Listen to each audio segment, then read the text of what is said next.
সেলিম কাকা, আপনি একটু দাঁড়ান, কি আছে? আপনার সাথে একটু কথা আছে। কি বলবা? একটু তাড়াতাড়ি বলো, বলো, আমি একটু ব্যস্ত আছি। সেলিম ভাই, তুমি তো সবই মনে হয় জানো। আমার ভাইপোর সাথে একটা জমিনে গন্ডগোল হচ্ছে। তুমি তো এখন চেয়ারম্যানের ডাইন হাত। সেই জন্যই কাকা আপনার কাছে আসিলাম, আপনি যদি চেয়ারম্যানের দিয়ে বিচার করায় জমিটা আমাকে পাওয়াই দিতেন তাহলে আমাদের খুব ভালো হতো। সে তো এইসব ভালো কথা, কিন্তু আমি যতটুকু জানি জমিটা তো তোমার ভাইপোর। সেই জমি চেয়ারম্যানের দিয়ে বিচার করে তোমাকে পাওয়াই দেবো, এটা তো একটা অন্যায়। আমার দ্বারাই তো এই অন্যায় কাজ করা সম্ভব না। ভাই, তোমার তো আমি অন্যায় বিচার করছি না, তুমি খালি ন্যায় বিচারটা করে দেবা। আর এই বিচার করার জন্য আপনারে যা দিয়ে সন্তুষ্ট করতে হয় তা আমরা করবা না, আপনার টেনশন করার দরকার নেই।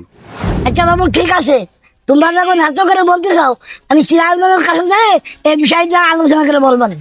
কাকা বলবানে না, কাজটা কিন্তু আপনার করে দেয়া লাগবে। আচ্ছা ঠিক আছে, তোমরা যাও, এই বিষয় নিয়ে আমি দেখবানে।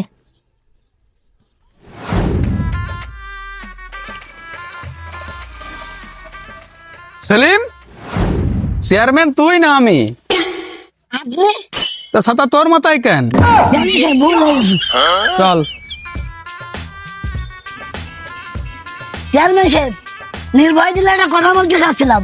সেলিম, তুই হচ্ছিস আমার খাস লোক, তোর আবার কিসির ভাই বল?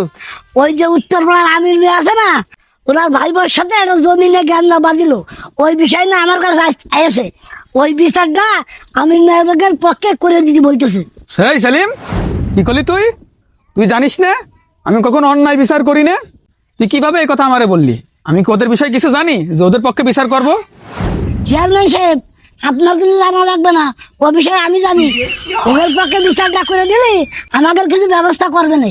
সেলিম, ঝামেলাটা তখন ভাইপোর সাথে, তাহলে তুই ভাইপোর সাথে একটু আলোচনা কর, দেখ ও কি বলে। আর এগের থেকে তো তোর ভাইপো একটু বেশি মালপাতি দেয়, তাহলে বিচারটা ওর পক্ষে করে দিবা না?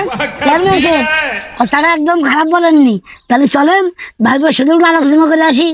সেলিম, আমি হচ্ছে এই ইউনিয়নের চেয়ারম্যান, আমি যদি ওইসব জায়গায় যাই আমার মান সম্মান থাকে, তুই গেলেই হবে না। এখন চল, ইউনিয়ন পরিষদে আমার কাজ আছে। এই ভিডিওর পরবর্তী অংশে চেয়ারম্যান সাহেব কি বিচার করে সেটা দেখার জন্য ভিডিওটি শেয়ার করে সাথেই থাকবেন। আল্লাহ হাফেজ।